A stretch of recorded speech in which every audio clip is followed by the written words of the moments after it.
Magandang araw po sa inyong lahat mga kababayan at ito nga mga karbi natin na tinibag si BBM, former PRRD, lalaya na. Aba, ramdam na ang takot ni BBM, malapit na mapatalsik sa pwesto. Nagtatanong po mga kababayan at yan mga karbi natin patungkol po riyan ang ating aalamin at bibigyan ng reaksyon sa video ito. Pero bago po natin simulan yan, palike naman po ng video ito, malaking tulong po yan. Maraming salamat po. Ito na nga, simulan na po natin to. Rodrigo Duterte could potentially return to the Philippines Nako, if the good news, International Criminal Court kababayan, or ICC is eventually dissolved. That is the view of a geopolitical analyst following U.S. President Donald Trump's firm stance against the International Tribunal, Sana nga which po, he no? claims is a threat to state sovereignty. This report. So yan mga kababayan, sana nga po mapalaya na itong si former President Duterte, no?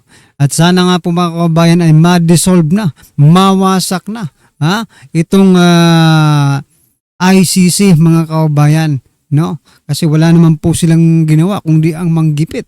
Oo, sa mga bansang maliliit na mga bansa mga kababayan, pero doon po sa mga powerful country, wala rin naman silang nagagawa. Ibig sabihin, mga kababayan, talagang ginawa itong ICC mga kababayan para manggipit dito sa mga maliliit na bansa lamang mga kababayan. The International Criminal Court or ICC is once again in the spotlight following U.S. President Donald Trump's call to dissolve the International Tribunal. In the Philippines, the ICC's role in the case against former President Rodrigo Duterte remains controversial for critics of the Marcos administration, the government's actions. Dito sa ito mga kababayan, share ko lang po sa inyo. Ito ay personal opinion mga kababayan, pero dito po sa ating bansa, no? Parang hindi naman ICC yung gumalaw no? Ano po yung gumalaw? Sariling gobyerno po natin ang gumalaw para madala nila si former President Duterte. Ni isang ICC representative, wala naman tayong nakita dyan sa pag-aresto kay former President Duterte, di ba?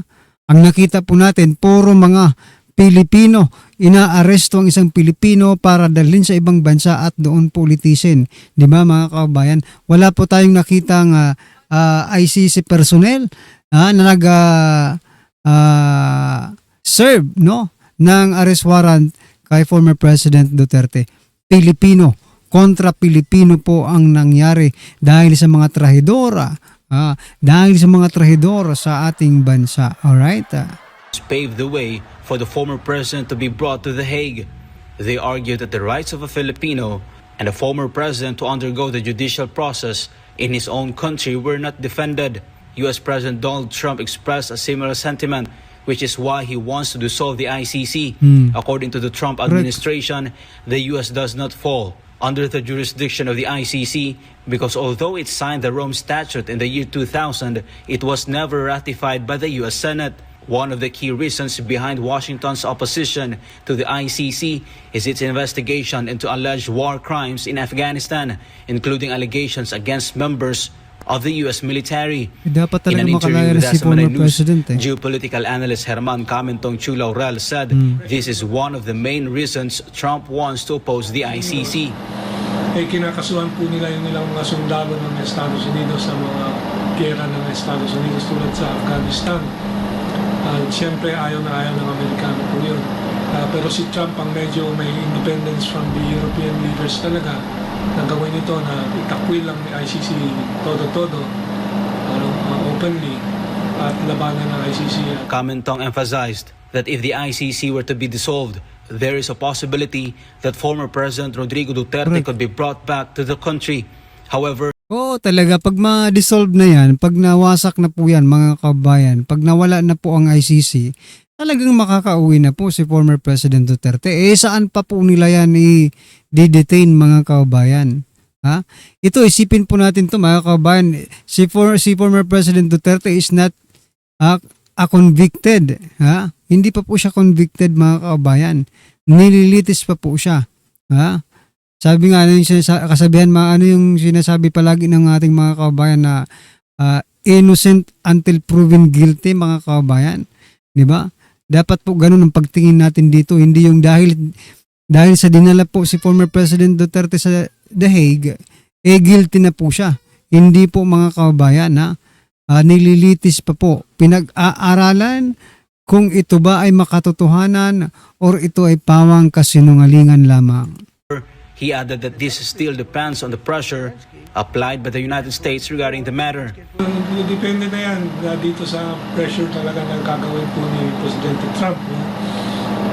Pero depende yan. Dahil po si Trump ay hindi na po nasa malakas na posisyon sa politika sa loob ng Estados Unidos. Wala na pong lehitimong dahilan na mapanatili si Presidente Duterte sa The Hague. Although the United States remains a non-member of the ICC, the scope of the court's authority continues to be a subject of global debate, particularly in cases involving countries that are not members of the ICC or those that did not sign or ratify the Rome Statute. So yan mga kabayan, ano po ang inyong masasabi dyan? Just comment down below mga karabin natin. Dahil eto mga kabayan, pasadahan po natin to. Natibag na si Matibag. Ayan mga kabayan, pasok ka. Pakabot ako ng ulo kahapon eh. Bakit? Testimonya ni Matibag. Testimonya. Oo nga. May ina-identify daw silang assassin, 20. Opo. Baka ang rami naman. May suspecha daw sila. Merong tao, may 20 daw na hindi naman niya mapangalanan at Kasi, hindi malaman kung sino sa kanila ang kinuha.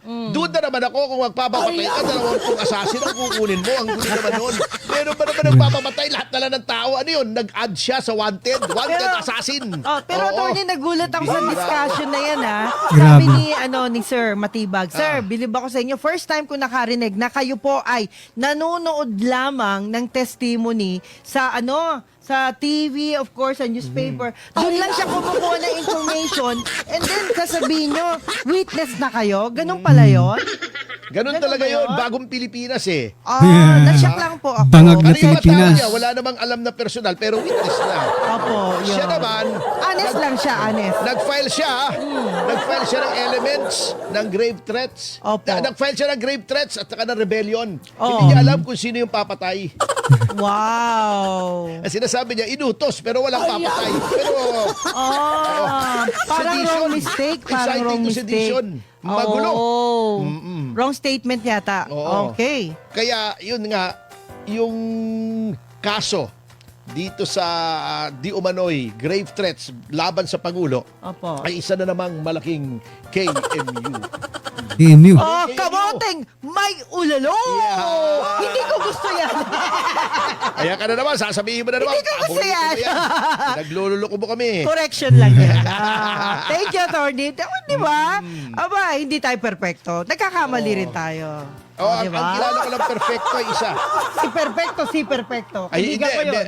ganun ba? Meron Opo. pa isa. Yung Sino naging pa? reviewer ko sa Sino Constitutional pa? Law. Si Professor Perfecto Fernandez. Yan. Oh. Perfecto yun. Oh, mas perfecto yung akin. Oh, dalawa eh. Pangalan, Perfecto, tsaka perfecto. apelido. Oh, di ba? Ba't may mga ganong apelido, no? Opo. Yung doble. Diba? Dinodoble. Meron akong kilala, di ba, yung dating stage actor. Sino po? Namatay na ngayon eh.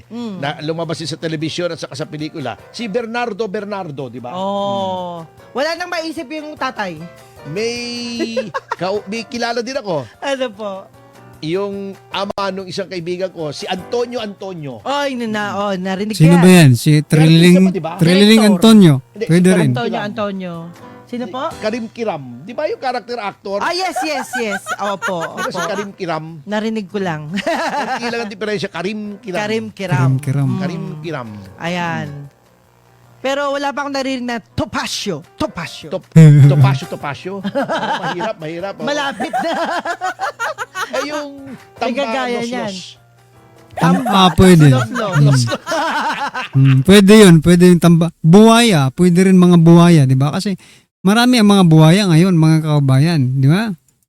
Ayan. Oy, narinig ko lang yan, Alin? Tamba, Wala naman los. tayong sinasabi kung sino yung tamba, los eh. Alam ko, si Doc Jim Sanchez ang mahilig Kala ko si Doc Jim Sanchez ang tamba, los Hindi, eh. ang mahilig gumamot sa los-los. Iba naman yun. Kaya Oh, naman iba pala. yun. Oo. Ay, alam mo, sa Batangas, iba yung los-los. Ano po yun? Hindi, pag sinabi nila, di ba, halimbawa may kanal, nagmamaneho ko, ikagaya ikay mag-ingat diyan sa may kanal, baka ikaw ay maluslos. Baka mawala kayo? Baka maluslos. Oo. Baka ikaw ay maluslos. Ay siya. Hindi ko alam. Sa Eastern Samar meron din eh, 'di ba? Yung lus-lus, lus-lus nimo. O ano ba ang ibig sabihin nun? Nakarinig ko lang kasi, 'di ba? Lus-lus nimo means ano yata eh. Sinungaling, 'di ba? Sinungaling ka, lus-lus nimo. Tagalog ba English yan? Hindi, Tagalog ba Tanggenyo? Tagalog. Okay. Iba-iba eh. Kasi kayo diliko, yung magta-turn, Ay, ay siya, di tayo kumilo. Ay, Kikilo. Kumilo. Kikilo? Hindi ililiko, kikilo. Okay. Ganun talaga. Yun. Ay, At hindi saka ko yung masyadong pagpaalis alam. na, ay siya, ako yayao na. Kaya Mamamatay eh. Sige, mag-isa Ibig ka. sabihin kasi, lilisa na. Lilisan na. Yayao. Yayao na, okay. Meron pa yung, bumahaw Ano pa? muna bago magbarikan. Ang dami eh. Hindi ko alam yun. Maraming complication. Yan. At of course, marami pang mga nakakatuwang usapin o salita na hindi rin natin masyadong kabisado. Katulad ng ano? Tulad ng dayan-dayan. Ano ba yung dayan-dayan? Dayan-dayan. Ano ba yun? Duyan-duyan. Diba? Diba? Ano ba yan? Parang sounds like merong Kala ko kapangalan. si board member Dayang Hirang, kaibigan ko yun eh. Hindi po. Duyan-duyan. Dayan-hirang. Dayan-dayan. Ano pang alam mo? Hindi, meron akong alam na tao. Ito, Ano? totoong istorya ito Oo, walang mali siya. Sige po. Noon may naging kliyente kami. Nung bata pa ako, hindi pa ako abogado noon, high school ako. Okay po. Isa siyang galing sa Mountain Province na nanirahan sa lalawigan ng Cavite. May nagustuhan siyang babae, gusto nila magpakasal. Kaya alam, magpapa-change sila ng pangalan. Kasi ang apelido niya ito, wala namang mali siya. Totoong apelido ito Bayag. Kasi Ano yung bayag? yung indigenous Bayag. Bayag. Oh. Siyempre, ayaw noong magulang nung babae. Yung babae, okay lang, mahal niya Sabi niya, ayuho namin, magiging, yung ano naman namin, anak namin, magiging Mrs. Bayag. Baka magtawanan pati yung mga anak. Lalo Baka na. magdikit yung Oo. bayag. So, ano ba naman yan? Parang ganun di ba? Oo, so, Oo. nagpalit yung, ginamit niya yung middle name niya na, Mas ordinary maganda, lang, hindi okay. naman nakakatawag pansin. Oo. Oo. Meron pang isa. Ano pa? Ang pangalan niya ay Juanito Ututin. Meron Oo, yan, meron oo, yan. Ututin. So, pumunta kami sa judge. Pinaayos Sabi nyo ng rin. judge, next case, change of name of Juanito Ututin. Sabi ng judge, naunawaan ko ang gusto mo. Talagang tutulungan na kita mag-change ng name. Papayagan na kita. Sabihin mo na lang, ano bang gusto mong ipalit na pangalan? Gusto ko ho, Johnny Johnny. Ututin. Yung parang Juanito. Hindi English. Hindi yung Ututin. Ay, meron akong kasama. Hindi, attorney ako naman. May boss ako dati. Ang pangalan niya, Sir, pasensya na, Joey Bote. Hindi naman pangit yung bote. Tapos, kaibigan Di ba, niya, si pelikula film na Aileen yung bote? Garapa. Oo. Hindi, talagang nagkatuwang sila. Aileen Garapa at Bote si Joey Garapa. Bote. Hindi, totoo yun. Totoo yun, kaya lang, hindi ko na sila Bote. nakita after that Kasi sabi ko, nandiyan na Good vibes muna tayo. Ma'am Bote, tsaka si Imam Garapa. Ano Ayan. nangyari? Nagtayo sila ng junk shop. Hindi! Yung Sila kumpanya nila, junk talent shop. manager ko nung araw. Okay. Akala ko talent noon, manager. biro-biro, totoo pala yung pala Totoo. apelido nila. Eto ang biro-biro. Ano po? Di ba napakaraming biyahe ni Pangulong Marcos sa abroad? Yes. At tuwing bumabalik siya, sasabihin niya, uy, may pakinabang yung ginastos sa biyahe ko. Pumunta siya May return na Abu Dhabi. investment. Okay, Pumunta opo. siya sa Amerika. Opo. Ngayon, pumunta siya sa Singapore. Pumunta siya sa Canada, di ba? Yes. Sa UAE. Sa Dami, Japan. dami. Opo. Sa Russia. Yeah. Mm-mm. Laging pagbalik niya, uy, may mga pledge. Mga pledges. Ganito, Oh. bilyon-bilyon na dolyares, investments, gagawa ng 10,000 trabaho, 10,000 trabaho. 10,000 kasinungalingan. Pinakit siya nung mga financial analyst Mm. Oh. na yung malaking bahagi para ng mga pledge, yun nga, pledge. Kumbaga sa kwan, Pangako. pangako Pangako. lang. Oo, lang. hanggang dun lang. Kumbaga pasumpa ka. Na ako ay mahal mo. Ayun. Alam ko yun na. Kasi nga, Oh. alam mo, umpisa pala naging Pangulo si Pangulong Marcos. Aha. Hanggang sa araw na ito, hulaan mo kung ilang biyahe na ang ginawa niya.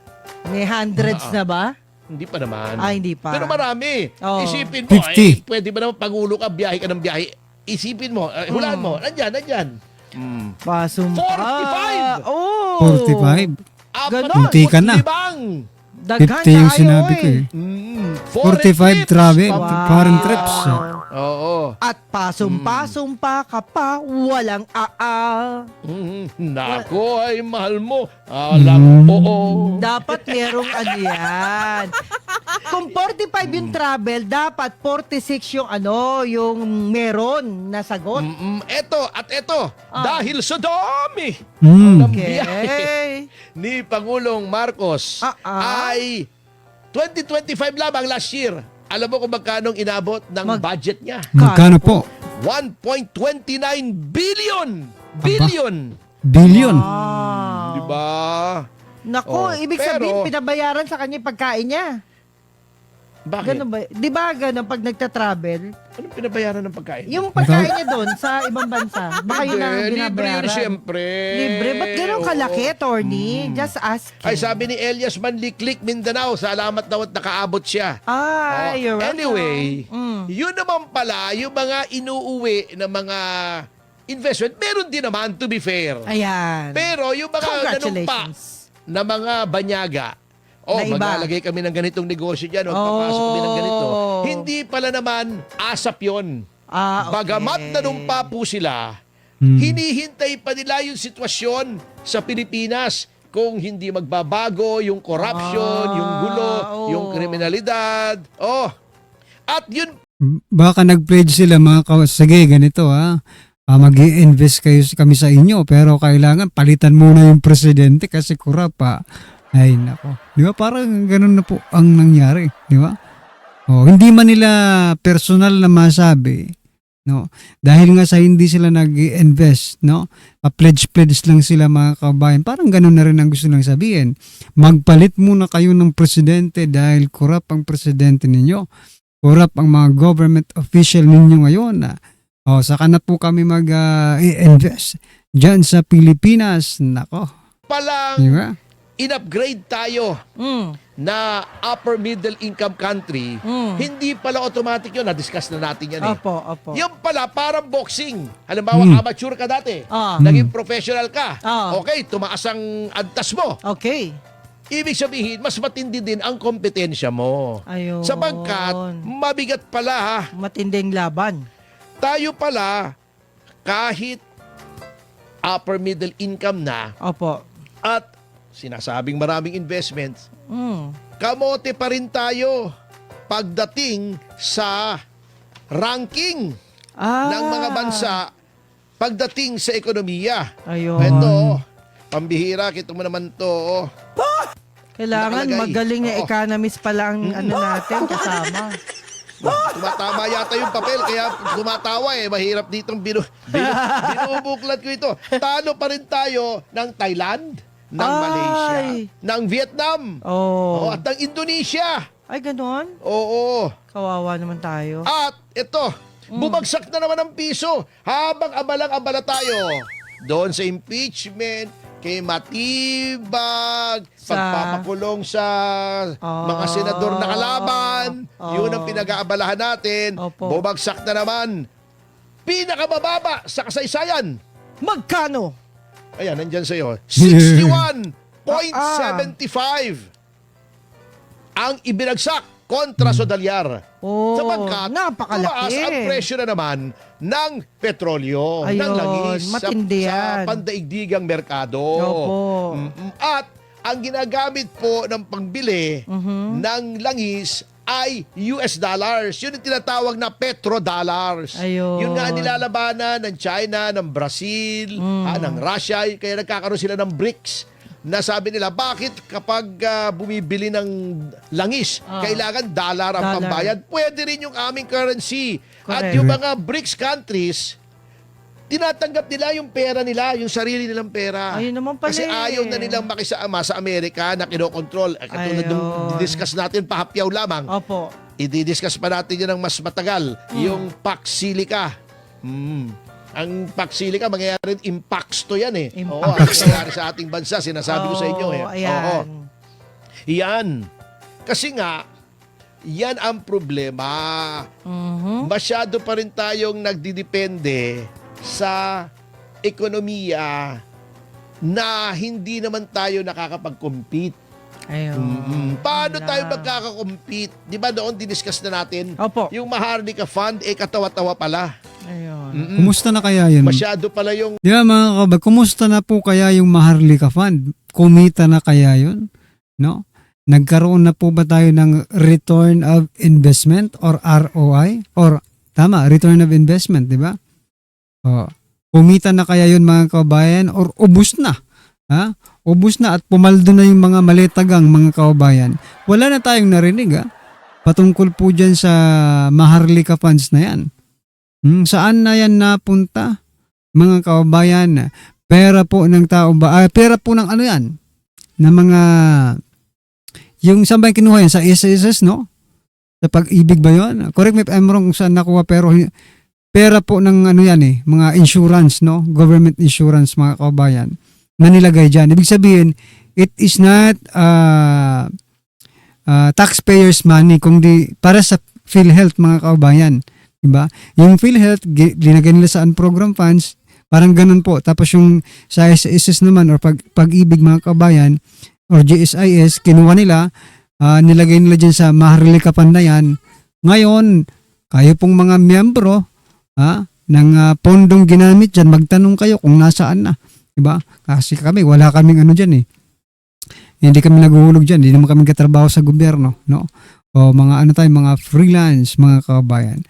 Dahil mga kabayan, ako pala virtual assistant ng mga kabayan. So, dolyar din ang kinikita natin at masaya tayo sa palitan ng dolyar at piso, pero ganun din eh. Tumataas po yung ano eh.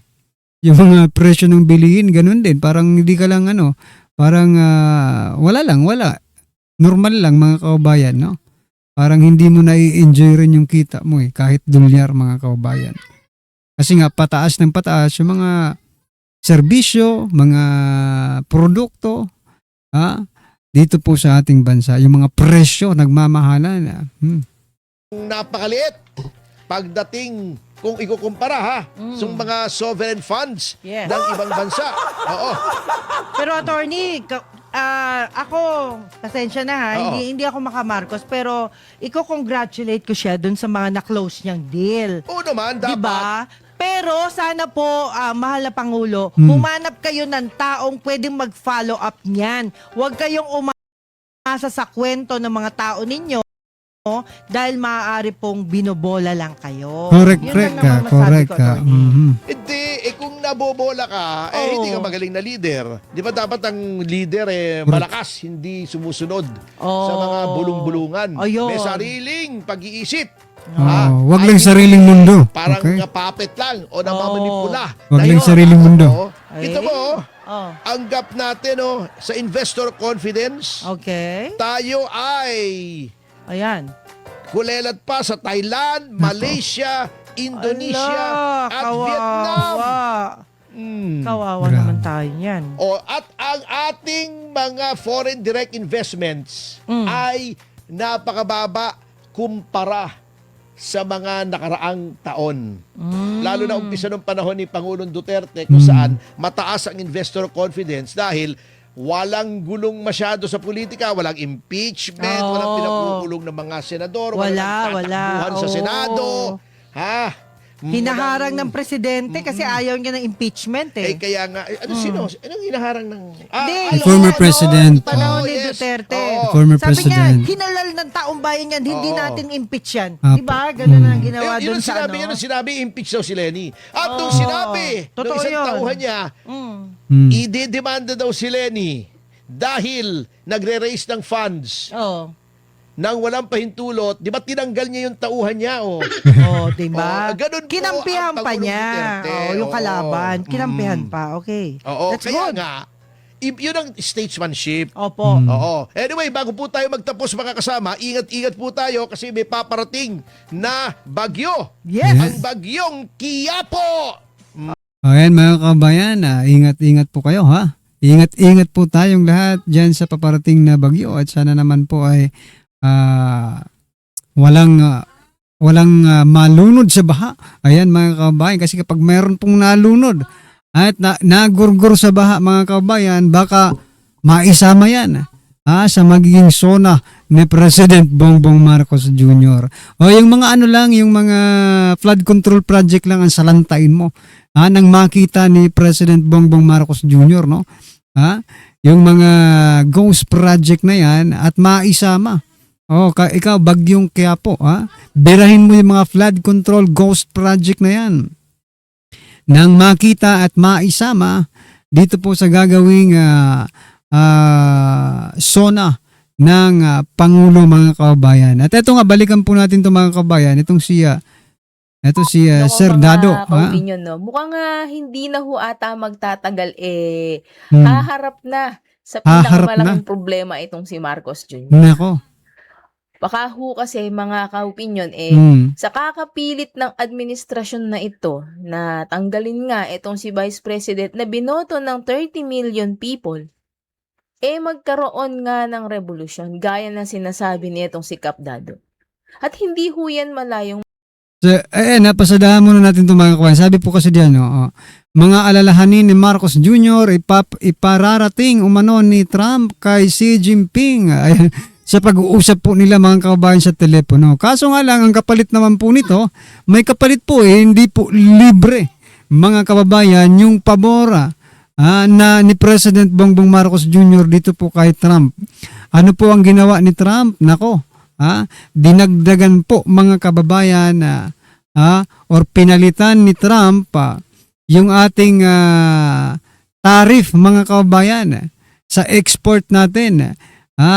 Naging 12.6 ba yun? Correct me if I'm wrong mga kababayan, 12 point something % na. Tumaas pa mga kababayan ng tumaas no yung ating tariff diyan sa Amerika kung tayo po ay mag-export papunta sa kanila no. So ibig sabihin wala pa man ginagawa si Trump na pabor dito kay President Bongbong Marcos Jr. Ay mayroon na itong agad no kapalit. Yun nga po ang 12 point something % na tariff mga kababayan. Grabe. mangyari mga ka-opinion, ano? Lalong-lalo na pikang-pika na ho ang taong bayan Correct. dito sa mga ginagawang kabalbalan ng administrasyon. At ngayon tingnan nyo, kahit napakahina ho ng substance ng mga article of impeachment, pipilitin talaga nilang maano si BP Sara, ma-convict. Kung hindi man mga ka-opinion, syempre gagawa pa sila ng ibang paraan. Nandiyan na yung kakasuhan siya. Or Ika nga mga kabayan, no? Sabi nga by hook or by crook kailangan ma-impeach si BP Sara. Ang kaso nga dito mga karibyo natin, kahit gawin nila yan, by hook or by crooks, impeach na si BP Sara. Ang tanong dito, magkakaroon po ba sila ng sapat na boto para ma-impeach si BP Sara? Ang required votes po mga kabayan to impeach Vice President Sara Duterte ay 16 votes. Kaya po ba nilang kunin yun? Kaya po ba nilang mag-accumulate ng 16 votes to impeach BP Sara? Yun ang matinding katanungan dyan. Or magbebenda naman po sila ng law, magbebenda naman po sila ng rules just only to impeach BP Sara mga kababayan. Grabe. idadamay siya sa kaso sa ICC. At yan ito, bago tayo rumiyak na dyan kay Cap Dado, nabanggit ko na rin man lang yung ICC Ito nga mga ka-opinion, no? Papasadahan natin itong sinabi nitong si Marcos Jr. na lahat daw ng mga concerns niya, ipaparating daw di umano netong si Trump kay Xi Jinping, no, yung Chinese president. Nakausap daw di umano netong si Marcos Jr. sa telepono itong si Trump.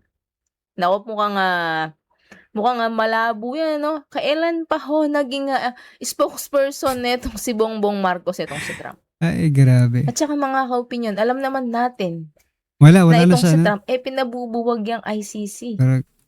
Hindi ho ba? Gusto rin naman netong si Xi Jinping na nakikipagtulungan nga itong si Trump pati kay Putin na buwagin nila ang ICC. Paano? So yan mga kabayan, no? Wala sa hulog itong pinag-aano ni President Bongbong Marcos Jr. Parang nilalagay tayo sa parang palubog na tayo ng palubog sa kumunoy mga kabayan dahil sa mga pinagagawa niya no? Biruin mo, utusan niya ang presidente ng Amerika, para dito ma-solve yung problema natin sa China. O mga kabayan, di ba? Parang hindi professional tingnan mga kabayan. Dapat Pilipinas, personal mong kausapin yan, di ba? Kaya nga personal mong kausapin para mas honest, no? Mas honest siyang tingnan, mas sincere siyang tingnan mga kabayan. Yun yung problema dito sa administrasyon ito. There is no honesty, there is no sincerity. Not only for the China government, no? Chinese government, but for also mga kabayan sa kanyang mga tao. Hindi siya sincere, hindi po siya honest sa taong bayan. Yan pong nakikita natin dito. Anyway, ano po ang inyong masasabi dyan mga kabayan? Just comment down below at syempre huwag pong kalimutang i-like ang video ito. Malaking tulong po yan. Maraming salamat po.